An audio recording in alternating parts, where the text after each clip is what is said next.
थांग राजवंश के शासनकाल में ही दिखाई पड़ते हैं। आज उत्तरी और उत्तर पूर्वी चीन की विभिन्न जगहों में अंगूर की बुआई काफी व्यापक हो गई है। उत्तर पूर्वी चीन के थुंगवा शहर की अंगूर शराब, येनथाई शहर की मेइवेइस अंगूर शराब और पेइचिंग की अंगूर शराब शिनचांग की अंगूर शराब से कहीं अच्छी है। लेकिन अंगूर की बुआई की व्यापकता में भीतरी क्षेत्र शिनचांग का मुकाबला नहीं कर सकते। उत्तरी और दक्षिणी शिनचांग की यात्रा के दौरान जब भी मैं किसी नखलिस्तान में पहुंचता तो मुझे अंगूर दिखाई देते। घर घर का आंगन अंगूर की बेलों से ढका था। वापस लौटने के बाद एक काफी लंबे अरसे तक मैं सपनों में अक्सर अंगूर की बेलों के नीचे उइगर लड़कियों को गाते नाचते देखा करता था।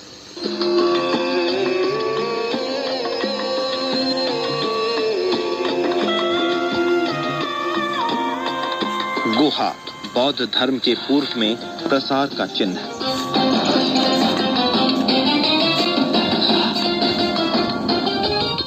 अग्नि पर्वत की 6-7 घाटियों में कलात्मक शोभा वाली बौद्ध गुहाएं भी छिपी हुई हैं। एक है थू युविकव गुहा और दूसरी है बजखरीख गुहा। मुझे अपेक्षाकृत संपूर्ण सुरक्षित बजखरीख गुहा को देखने का मौका मिला। अंगूर घाटी को छोड़कर हम अग्नि पर्वत का अनुसरण करते हुए पूर्व में कोई 30 किलोमीटर चलने के बाद मुथओकाओ घाटी के सिरे पर पहुंचे और ऊपर 6 किलोमीटर चलकर बजखरीख गुहा में पहुंचे। यहाँ के प्राकृतिक दृश्य बहुत शानदार और मनोमुग्धकारी हैं।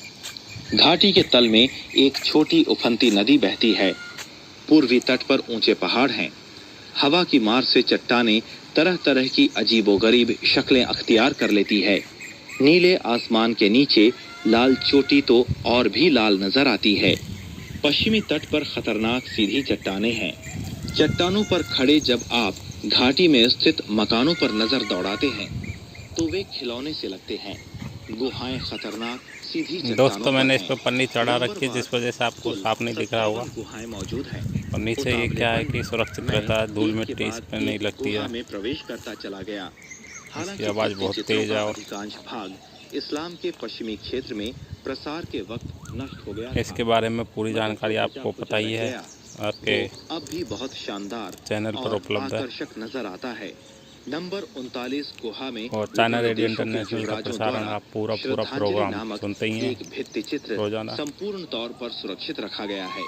इन युवराजों ये 12 जुलाई सूक्ष्म रेखाओं से खींची गई थी। ये 13 जुलाई का प्रोग्राम है। आज 14 जुलाई है तो 13 जुलाई का शाम को आता है तो सुबह ये वापस पुनः प्रसारण होता है सुबह। उत्तरी दीवार पर बोधिसत्व की एक बड़ी तस्वीर अगर आप इस प्रोग्राम को सुनना चाहते हैं तो चाइना रेडियो इंटरनेशनल सर्च कीजिए, उसमें पूरा प्रोग्राम आप सुन पाएंगे 13 जुलाई का। देखते ही पता चलता है कि उसकी शक्ल पश्चिमी क्षेत्रवासी की सी है।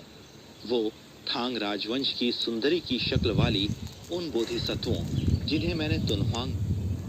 ये दोस्तों वीडियो पसंद आया तो वीडियो को लाइक और शेयर कीजिए और चैनल को सब्सक्राइब नहीं किया तो चैनल को सब्सक्राइब कर लीजिए। इस तरह से वीडियो बनाने का मैं बहुत दिनों से कोशिश कर रहा था कि छत के ऊपर खुले एरिया में जो कि चारों तरफ से खुला है, यहाँ पे इस रेडियो पर चलाकर आनंद लिया जाए। लेकिन ये बहुत ही कम मुश्किल से मिलता है ऐसा मौका, क्योंकि घर में काम इतने रहते हैं। इसके अलावा मुझे फिर टाइम नहीं मिलता है और बहुत कम टाइम मिलने पर थोड़ा बहुत टाइम मिलता है तो बड़ी मुश्किल से मैंने आज ये टाइम निकाला। आने को तो मैं 8:30 बजे का फिक्स किया था, लेकिन 9 बज गए मेरे को आते आते भी। और दोस्तों अब वीडियो को समाप्त करते हैं यहीं पर। देख लीजिए आप कितना मस्त चल रहा है रेडियो।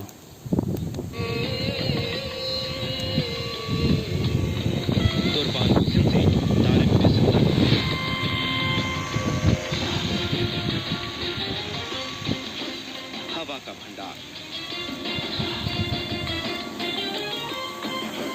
मैं 13,720 लगा के देखता हूँ एक बार। छोड़कर हमारी जीप पश्चिम की ओर दौड़ती हुई नखलिस्तान। ये फ्रिक्वेंसी बंद पड़ी है आजकल। 11,640 भी लगा के देख देता हूँ। 11,640 ये भी बंद है, इस पर बहुत हल्का फुल्का आता है, क्योंकि दोनों फ्रिक्वेंसी भी बंद पड़ी हुई है, प्रोग्राम नहीं आ रहे हैं। आप 15,350 तक सुन सकते हैं। दर्जे से भी तेज हवा ने रेलवे स्टेशन पर खड़ी रेल के डिब्बे को उलट दिया था। गोभी में हवा ने कंकड़ पत्थर भी उड़ाए। कुछ ही मिनटों में रेल डिब्बों की खिड़कियों के सभी शीशे टुकड़े टुकड़े हो गए। इस अनुभवी ड्राइवर की बात में कोई अत्युक्ति नहीं थी। रिकॉर्डों के अनुसार 19 मई 1977 को तुर्पान रेलवे लाइन को प्रति सेकंड 50 मीटर की भयंकर हवा का सामना करना पड़ा था। प्रति सेकंड 32.6 मीटर से ज्यादा तेज हवा 12 दर्जे वाली हवा कहलाती है। प्रति सेकंड 50 मीटर से भी तेज हवा तो विशेष जोरदार हवा मानी जाती है। तुर्पान एक हवा भंडार है। 8 दर्जे की हवा साल में 30-40 दिन चलती है। तुर्पान काउंटी में 68 दिनों तक जोरदार हवा चलते रहने का रिकॉर्ड है। थोक्सुन काउंटी में तो और भी भयानक हवाएं चलती हैं। 86 दिनों तक ऐसी हवाएं चलते रहने का रिकॉर्ड मिलता है। हमें पश्चिम की यात्रा के लिए थोक्सुन से गुजरना था, इसलिए ड्राइवर का सतर्क रहना स्वाभाविक बात थी। क्या कारण है कि तुर्पान हवा का भंडार कहलाता है? मुख्य कारण ये है कि तुर्पान बेसिन में गर्मी के निम्न दबाव और बेसिन के बाहर वायुमंडलीय दबाव में बहुत बड़ा फर्क होने से जोरदार हवा संवहन उत्पन्न होता है।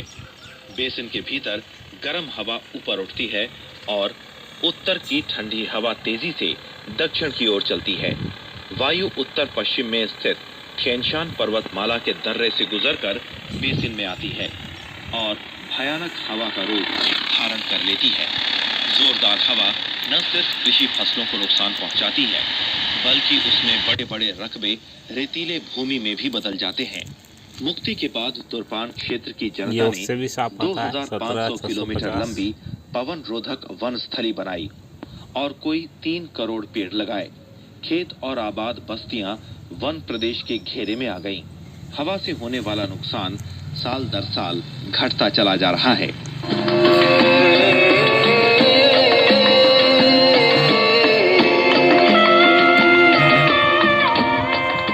भूमिगत नाली, खानड़ कुआं।